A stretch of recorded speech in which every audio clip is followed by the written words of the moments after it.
That's a good one. I give Hey, I'm a veteran here too, we man. go. I'm a veteran. This isn't David Oates' football My dad team. was, 2.5 tours Vietnam. 2 silver stars, 3 bronze Hold on. stars. We have to pay respects Yes, to the you Canadian do. national anthem. Pay homage to hockey and the beaver and a toque and the letter Z. See the Right? rise, Oh, I love the it. true north, strong and free. Bum-ba-dum. Far and wide. That's You gotta, blooper reel. you gotta Yeah, give me, hey. Well, you have to give You did an great. American credit Yeah. for knowing the words to Canada. Yes. Thank you. Thank you for and that. I take back only half of the things I was ripping on Jay Only about. half. Only half. I just realized in the break that he's a veteran as well. Thank you for your service. Thank you for your service. Oh, good. I didn't even know that. Now we do. Wow. Yeah. Breaking news Right. here. And Breaking today news. of all days, what's today? Today is Today's the Canada 75th Day? anniversary of 74th. D-Day. 75th, 44. You're right. 74th. No, it's 43. Are we wrong? Yep. I don't know. No, June 6, 1943. It's 75th Put it this way, anniversary. it's an of D-Day. anniversary. That's a big day. Absolutely. That's Yeah. why we're here. And I'm going to get somebody who's going to call me up there that's going to tell me it's 44 right now is what it is. I think you're right. I think it's 70, I think it's the 74th anniversary. I Yeah, think you're right. but It's either way, 74th we live anniversary. here in freedom Normandy, because of them. Right? Yeah. Normandy. Yes. Yeah. That was actually Yeah, you're right. 44. one of You're the right. coolest places I've ever been. Oh, you visited? Oh, wow. I've traveled to about 30 countries. On the bucket list. Normandy was unbelievable. I think I was the only person under 60 on Wow. that tour going in there, and it was super emotional because all the parents, there was a lot of people that it was like their brother, their dad, their relations were so tight, and so it was an incredible experience to go through it. Like everybody was kind of like together, and you walk through this tour, you go down to the beach, they had these different films. It was really fascinating the way Got to that be they had very it set emotional. up. Yeah, I would imagine. Yeah. Yeah. It's on the list. Yeah, Yeah, and it's a beautiful place too. I can imagine now that everything's grown back. How many years were you? 9. Yeah, it was Nice. 9. My last gig was my best gig. I was the public affairs officer, Yep. so I was the corporate communications head on board John C. You Stennis, know how one to of the aircraft communicate? when you get so the funny thing is, it's funny because you laugh at when everybody's like, "Do you have communicate?" So we're navies, right? We're knuckle draggers. We on deck plates. Whatever. But the carrier itself was 6,000 people. That's bigger than the that's a city of Del city. Mar, It's a right? city, yeah. And so I had 7 hardworking sailors. We ran 4 channels of television, an FM radio station, an 8-page Wow. newspaper, internet. I was 29 years old, and I was not only the head of the corporate communications for the carrier, but also the 8 other ships that went with us on battle group. So it's 7,500. I've known you service for 30 members. minutes, and I know why. It was You're a blast. impressive, It was the impressive. best job. Was my last job in the Navy, Yeah. and then it was 18 years ago, and then I've been able to do a whole lot of stuff in corporate communication since. That's why I was excited to have Dave on the show. You, whatever. Yeah, you got to get the little digs in. So, you started Stalwart Communications Mm-hmm. and PR firm, but you do so much more than just PR, advertising, marketing, Yep. communication, Mm-hmm. branding, saving people, right, from PR nightmares, things like that. Crisis communication, yeah. But, Jay, who now is the host, right, because he took an intro there, so you can do the show. Thanks, Jay. Anyway, I wish there was a button for that, eject. But, bam! I'm going to get just ripped the entire Right, rest not of the that show. bad. Not that bad. Yeah. But no, just you shared your story when we were over lunch, like before you ever got into PR. Just share a little bit of that history and into how you found your way. And then Jay already had you announced like why you're in PR. So as a surface warfare officer, right? So I was on a small ship, anti-submarine warfare officer, and then down in the engineering hole for about a year. And when you're a junior officer on a small ship, you get these, what we used to call crappy little jobs.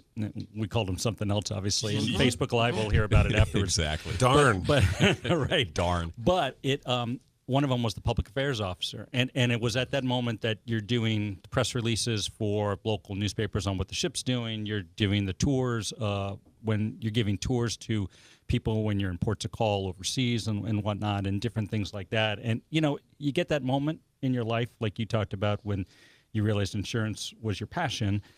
That aha moment sort of kicks up, and I was like, this is what I want to do. And then I found out that there were 200 Navy officers, only 200 out of 330,000 service members at the time, that did that as their full-time profession. And I was like, I got to figure out how to get that gig. And luckily in San Diego, there were a handful of those full-time public affairs naval officers, and I just went up to them and I just kept bugging them. I just kept tugging at their shirts, Persistence, and just said, "How do I get your job?" And they took me under their wing. They mentored me. 3 lateral transfer packages back to DC with stacks of paper about yay thick. They accepted me, and then the last half of my 9-year career was in a public affairs officer's capacity, and I got deployed to Haiti for 6 months as the public affairs officer, the communications head for a joint military operation there. Wow. Got the carrier afterwards, did other media relations for different exercises in off of Southern California. So it was great. It was fun, right? It was just fun. But here's the cool thing. You're how old at this time? When I got into public affairs in the Navy, I was 25. On match or really?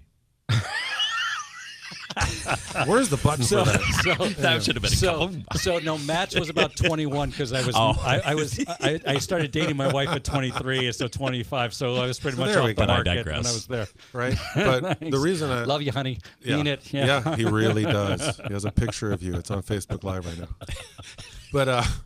But anyway, back to the point. What I wanted to say is, See the ring? Right. as such a young man, you're such a young man, and you're dealing with crisis as they evolve, heads of state. Like, just tell people some of the things that you actually were involved in, because as a young man, the maturity level to carry what you did is massive. There were 2 that I'll explain quickly, and you're right. So I was really given such great. Well, if you don't, then we're still going on with the show, and Jay's taking Dead over. clocks are right. Right, exactly. Today, right? So I'm telling you about Haiti and the corporate communication, and I landed in Haiti, and literally the moment I was there was a big ferry disaster.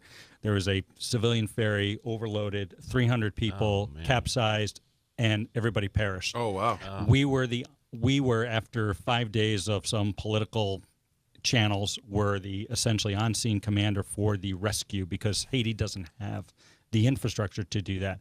That was my first day. Oh, wow. CNN, New York Times, AP. You're on point. Everybody is descending on there. on point. And How did you deal with that? Were you sweating it, or were you just like, "Hey, I'm in it"? So I hopefully externally it didn't look like I was sweating it. You're trained in the art of crisis communications.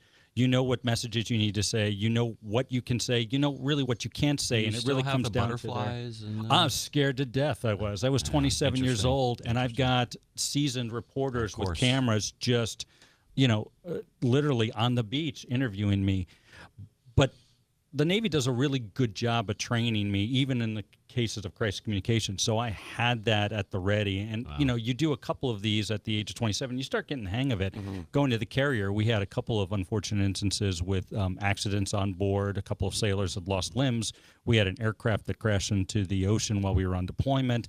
Thankfully, the pilot and the navigator had successfully ejected and were back on the ship and all that sort of stuff there. But so, by the time I was 30, I had experience that I'm finding more and more a lot of PR people just don't have, because a lot of my referrals, I would say half of them, come from other PR firms when it comes to crisis communications. So Current day, yeah, a lot of the folks I get from that, because it is a different art set. And now especially any organization, I don't care how big or how small you are, will deal with a crisis at some point. It's like the idea that they said, hey, you get, at some point if you're in business, you're going to get sued, right? That's just part of the nature. You're going to have a crisis communication event, because the media is so fragmented nowadays. I mean, we're going to, Facebook Live that we've been talking about will have as many followers and listeners as the over-the-air. Yeah. That's just the nature of the business right now. Have we been live the whole time? We have been live the whole time. What did you do, Jay? What did you do? For the record, For the Facebook. record. Hey, you know what? I am absolutely just astonished, because you think back at the age of 27, the emotional capability that you had at that point. Impressive. So just impressive. Absolutely impressive. Well, I appreciate that, but being a vet yourself, and even everybody in business, you develop a rapport with the people around you, and so you got 2 choices. One is you can try to step up your game, because you're not going to let your buddy to the left or your right down. They mean as much to you as anything else, and we're all. But that also speaks about character. Not everybody has deep-rooted character, but integrity. People who ascend to success tend to have that, and more importantly, I think people who stay successful, right, can deal with the ups and downs. have a character Like of Buckeye compassion. fans. I think like Buckeye Yeah, fans. and to their credit, they're on a hot streak right Did now. he just Now, say something nice about the Buckeyes? He did. He did. And you have to give him credit. One day they'll learn how to play basketball and actually play against Maryland. But until that time, That brings zero revenue. Why would we do that? Football, you go right ahead. One day they'll actually learn, something other than football. Well, something that you brought up that we touched on beforehand, and I really want to get into like what you do and how you can help companies, but you brought up crisis control, right?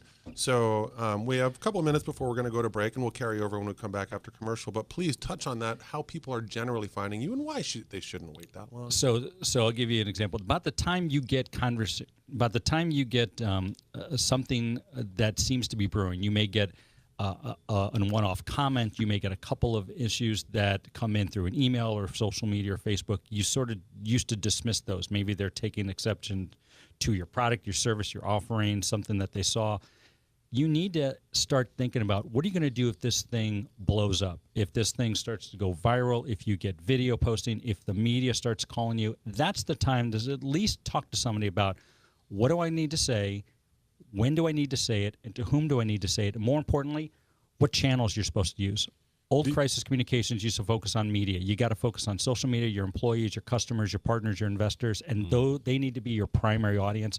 The conversation do that when you have the first little inkling. Don't dismiss it like you used to.